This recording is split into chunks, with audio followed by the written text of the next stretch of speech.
Hello, Brian Dabney again, running for City Council at large. In today's video, I want to talk about city finances.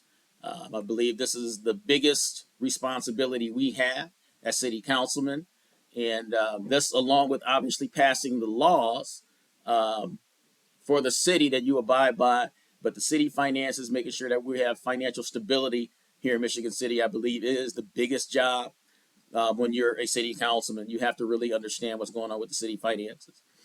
We have about a $64 million budget where all of those different funds are, dispersed out to all of our different departments, the park department, the fire, the police, refuse, street department, and so forth.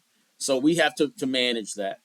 And it's like I said, it's very important that you understand this as a city councilman.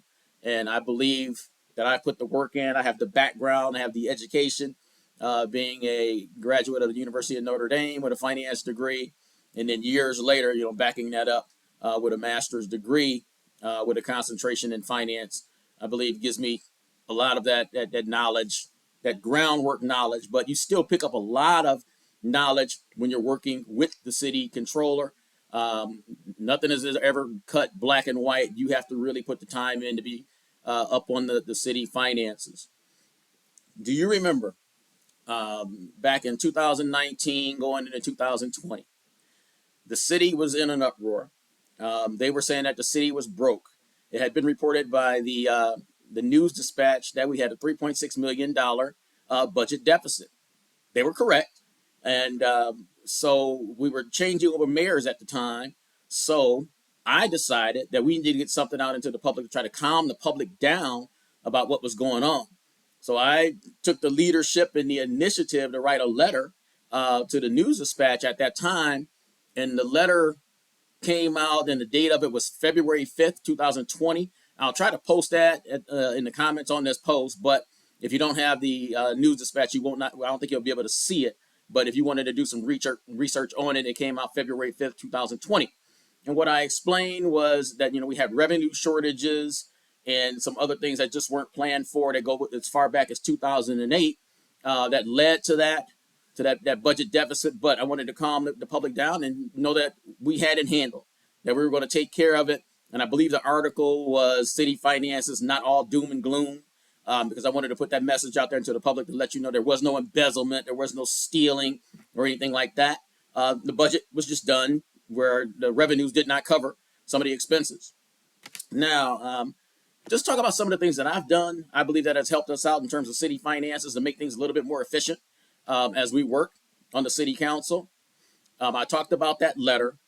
I then, once that was all over with and we started to clear that up, I decided, because I was the finance committee chair at the time, when we would do our budget hearings, or we would sit and talk to the different departments about their budgets, their spending and their ask fors and everything like that, that at the end of those budget hearings, we go for 4 or 5 days in a row, but at the end of those budget hearings, I wanted us to look at the revenue. That had never been really done before, looking at the revenue in those budget hearings, but I set an extra day for us to start looking at revenue. I wanted to be able to talk with the city controller and go over these things to make sure we did not have that situation again where we were short revenue. So I added that to the process. Also, I came up with a process where, let's just say, the park department wanted a truck, something like that. We would do what was called a purchase order. So the purchase order would be created. It would encumber the funds and put out to the side. They would go and make the purchase for the truck. And let's just say they had a list of different things they needed to purchase. So all of these purchase orders would be encumbered, put off to the side, so they did not have to come back to the council over and over and over to ask for money. It would have been approved up front, and we would just be able to move forward. So it made things more efficient in terms of our spending here in Michigan City.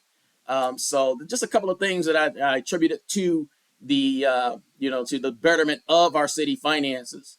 Like I said, it is a long haul to do that. It takes a lot of time to get into the finances. Like I said, we got about a $64 million budget, and you really have to put the time in to do that.